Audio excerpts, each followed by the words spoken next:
بسم اللہ الرحمن الرحیم الحمد للہ رب العالمین الرحمن الرحیم مالک یوم الدین ایاک نعبد و ایاک نستعین اہدنا الصراط المستقیم صراط الذین انعمت علیہم غیر المغضوب علیہم ولا الضالین آمین۔ بسم اللہ الرحمن الرحیم وصلی اللہ علی النبی الکریم وعلی آلہ وصحبہ اجمعین، اما بعد۔ میرے محترم بزرگوں اور دوستو، اس سے پہلی کی گفتگو میں ہم نے استحضار کی کوشش کی کہ قرآن کریم کے مطالعے کے وقت، قرآن کریم کو پڑھتے وقت ہمیں کن باتوں کا احساس ہونا چاہیے، ہمیں کن باتوں کا خیال رکھنا چاہیے، قرآن کا پیغام کیا ہے اور اس کو پڑھنے کے آداب کیا ہیں، رسول اللہ صلی اللہ علیہ وسلم کی بعثت کا مقصد کیا ہے۔ یہ سب باتیں پچھلی گفتگو میں سامنے آ چکی ہیں۔ ہر نیک کام کے وقت ہمیں اس بات کا استحضار رکھنا چاہیے، ایک تو اللہ کے نام سے اس کا آغاز ہونا چاہیے، اس لیے کہ رسول اللہ صلی اللہ علیہ وسلم نے ارشاد فرمایا ہے، کوئی کام جو اہمیت رکھتا ہو اگر وہ اللہ کے نام سے شروع نہ کیا جائے تو اس میں خیر و برکت نہیں ہوتی، وہ برکت سے محروم ہوتا ہے۔ تو اس لیے بھی اللہ کے نام سے ہمیں اس کا آغاز کرنا چاہیے، اور پھر اس بات کا بھی ہمیں استحضار ہونا چاہیے کہ ہم قرآن کریم اس لیے پڑھ رہے ہیں کہ ہمیں اللہ کی رضا چاہیے، اللہ کی خوشی چاہیے۔ اللہ نے میری اور آپ کی سعادت کے لیے، سچی خوشیوں کے لیے، دنیا و آخرت کی کامیابی کے لیے، دنیا و آخرت کے مسائل کو حل کرنے کے لیے میرے اور آپ کے نام یہ تحفہ بھیجا ہے۔ مجھے اس کی قدر کرنی ہے، قرآن کریم، مجھے قرآن کریم کو پڑھنا ہے اور اس سے تعلق رکھنا ہے، اس لیے کہ اللہ نے میرے لیے یہ تحفہ اتارا ہے، تمام کائنات کے انسانوں کے لیے، اور اس سے بڑھ کر میری اپنی ذات کے لیے۔ یہ کتاب کتاب ہدایت ہے اور یہ کتاب کتاب نصیحت ہے۔ مجھے اس سے ہدایت حاصل کرنی ہے، مجھے اس سے اللہ کی خوشی معلوم کرنی ہے، کن باتوں سے اللہ خوش ہوتا ہے، کن باتوں سے اللہ ناراض ہوتا ہے، مجھے اس کا پتہ معلوم کرنا ہے، مجھے یہ بات جاننی ہے اور اس کو اپنی زندگی میں نافذ کرنا ہے۔ قرآن کریم زندگی گزارنے کا ایک دستور ہے، ایک دستور العمل ہے، ایک گائیڈ لائن ہے جو اللہ تعالیٰ نے مجھے عطا کی ہے۔ مجھے اسے فالو کرنا ہے، اس کی پیروی کرنی ہے، اور مجھے اس کے علم کو حاصل کر کے اس پر عمل کرنا ہے، اس کی روشنی سے مجھے اپنی زندگی کو منور کرنا ہے، اس کے ذریعے سے ہدایت حاصل کر کے مجھے اپنی زندگی کی راہوں کو منور کرنا ہے۔ مجھے قرآن پڑھنا ہے اس لیے کہ اللہ مجھ سے ہم کلام ہو رہا ہے قرآن کے ذریعے سے، اور اس سے بڑھ کر سعادت اور اس سے بڑھ کر شرف نہیں ہو سکتا کہ اللہ مجھ سے اور آپ سے خطاب کرے۔ اس بات کا اگر ہمیں احساس ہو جائے کہ قرآن کریم کے ذریعے سے اللہ تعالیٰ مجھ سے اور آپ سے مخاطب ہے، ہمیں اس بات کا احساس نہیں ہوتا، اس لیے ہم عام کتابوں کی طرح سے اس کو پڑھتے ہیں۔ عام کتابوں کی طرح قرآن کی حیثیت نہیں ہے، بلکہ قرآن یوں سمجھ لیجئے کہ قرآن ایک ایسی کتاب ہے جس کا تعلق دل سے ہے، اور یوں سمجھ لیجئے پچھلی گفتگو میں بھی یہ بات سامنے آئی کہ ہمیں اگر محبت کی زبان معلوم ہو جائے تو سارا کام ہمارے لیے آسان ہو جائے۔ ابھی تک ہمارے پاس ہم نے اپنے پہلو میں دل تو رکھے ہیں، لیکن اس میں ابھی تک ہم نے محبت داخل نہیں کی۔ انسان کے مزاج میں اللہ نے محبت رکھی ہے، اس محبت کی زبان سے ہمیں یہ جو ہے دیکھنا ہے، اور اس کو قرآن کو پڑھنا ہے کہ یہ اللہ کا کلام ہے جو میرے لیے اترا ہے، میری اپنی ذات کے لیے اترا ہے۔ یہ قرآن جو اللہ تعالیٰ نے مجھے عطا کیا ہے، یہ میں اس کو پڑھوں گا تو مجھ سے اللہ تعالیٰ مخاطب ہوں گے، اور اس میں کوئی شک نہیں ہے کہ قرآن براہ راست مجھ سے مخاطب ہوتا ہے، قرآن کے ذریعے سے اللہ تعالیٰ مجھ سے مخاطب ہوتا ہے۔ اس بات کا آدمی کو احساس کرنا چاہیے، استحضار رکھنا چاہیے، اور یہ چیز اگر ہمیں حاصل ہو جائے گی، یہ لذت ہمیں حاصل ہو جائے گی، تو قرآن کے پڑھنے کا لطف ہی کچھ اور ہوگا۔ دیکھیے اللہ کے نبی صلی اللہ علیہ وسلم کو یہ لذت حاصل تھی، صحابہ کرام کو، اللہ کے نیک بندوں کو یہ لذت حاصل ہوتی ہے، تو کس طرح وہ قرآن پڑھتے ہیں تو دنیا جہاں سے وہ بیگانہ ہو جاتے ہیں۔ اللہ تعالیٰ وہ لذت عطا کرتا ہے انہیں کہ اس کے ذریعے سے پھر ساری چیزیں ان کے لیے آسان ہو جاتی ہیں۔ ہم سنتے ہیں واقعہ کہ ایک صاحب جو تھے، ان کو کوئی جو ہے زخم ہو گیا تھا اور کسی چیز کا علاج کرنا تھا، تو انہوں نے کہا کہ میں نماز میں کھڑا ہوتا ہوں تو میرا علاج کرنا، اور پھر ان کا علاج کیا گیا، اور علاج جب کیا گیا تو انہیں کچھ پتہ ہی نہیں چلا۔ آج یہ واقعہ بیان کیا جائے تو ہمیں اعتراض ہوتا ہے، ہمیں اشکال ہوتا ہے، ایسا کیسے ہو سکتا ہے، ایسا کیسے ہو سکتا ہے۔ اس کو ہمارے بچے سمجھ سکتے ہیں۔ جب آج کسی ڈرامے میں، کسی من پسند جو ہے فلم میں، اللہ نہ کرے ایسا ہو رہا ہے، ہم جب مستغرق ہو جاتے ہیں، جب اس کے پیچھے مکمل جو ہے اپنی پوری توجہ کے ساتھ، انہماک کے ساتھ اس میں لگ جاتے ہیں، تو کسی چیز کا ہوش نہیں ہوتا، کیونکہ اس کی لذت مجھے معلوم ہے، اس کی لذت معلوم ہے۔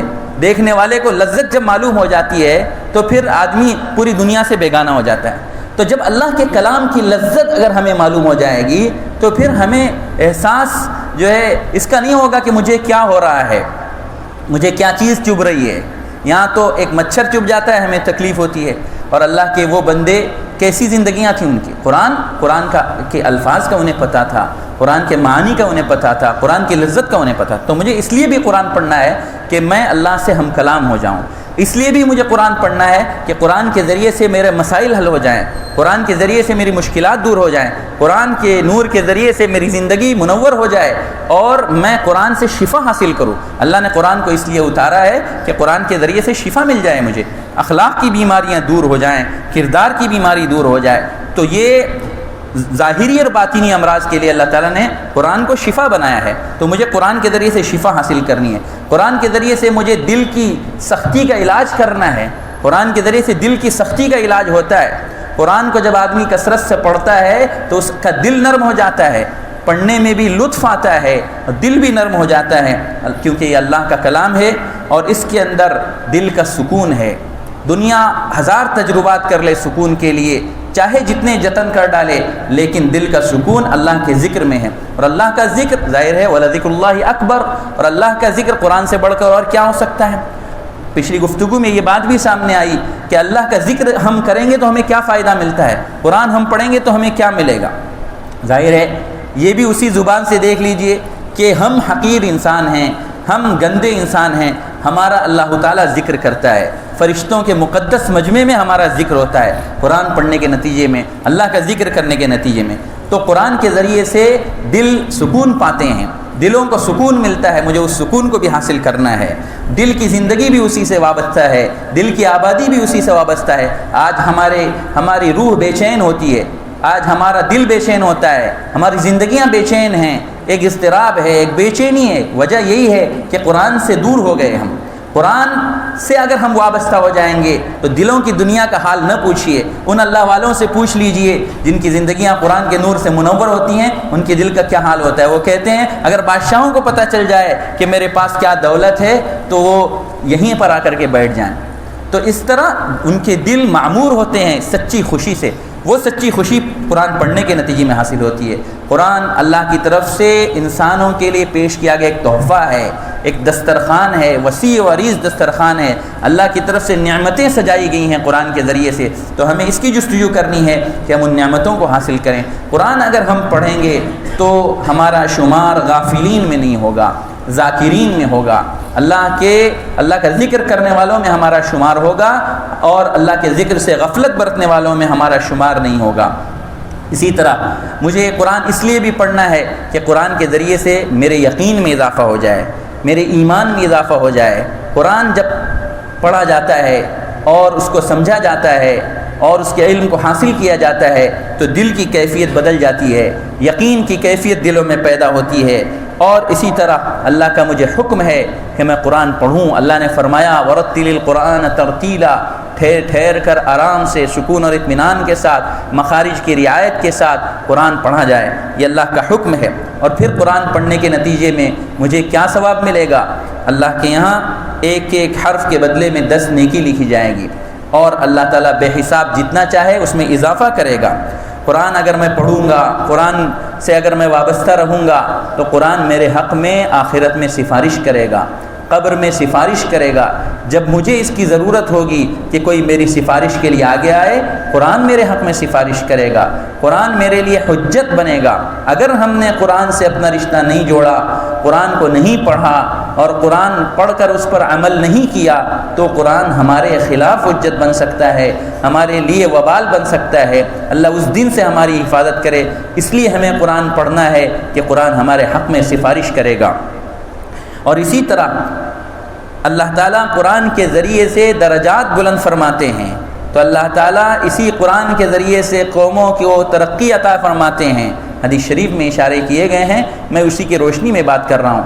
تو قرآن کے ذریعے سے ہماری رفعت وابستہ ہے، ہماری عزت وابستہ ہے۔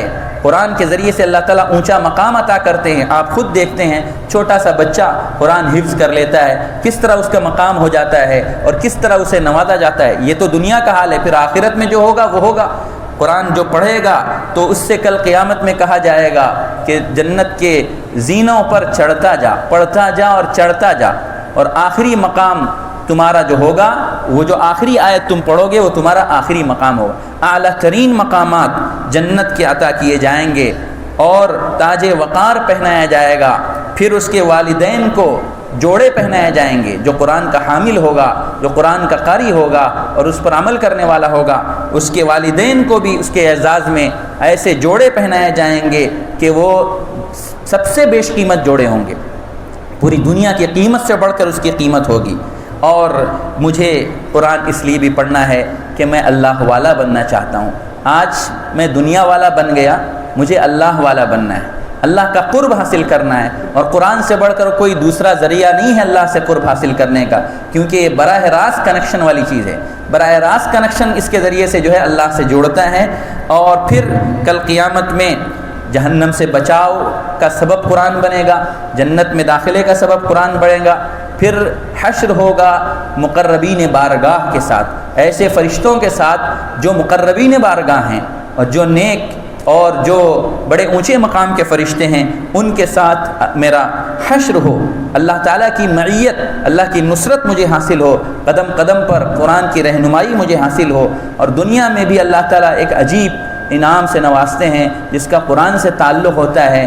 بڑھاپے میں جو ایک عمر ہوتی ہے، نکمی عمر، اس عمر سے اللہ کے رسول صلی اللہ علیہ وسلم نے پناہ مانگی ہے۔ جو قرآن کثرت سے پڑھتا ہے، الحدیث شریف میں بشارت دی گئی ہے، اس کو اللہ تعالیٰ اس گھٹیا عمر سے بچاتے ہیں، اس نکمی عمر سے بچاتے ہیں، جو ایک بڑھاپے کا ایک مرحلہ ہوتا ہے، اس سے پناہ بھی مانگی اللہ کے رسول صلی اللہ علیہ وسلم نے، ہمیں بھی پناہ مانگنی چاہیے۔ اس میں آدمی بچے کی طرح سے ہو جاتا ہے اور ایک گھر والوں پر ایک بوجھ بن جاتا ہے اور ایک بوجھ سا محسوس ہوتا ہے، اس سے بھی اللہ تعالیٰ حفاظت فرماتے ہیں قرآن پڑھنے کے نتیجے میں۔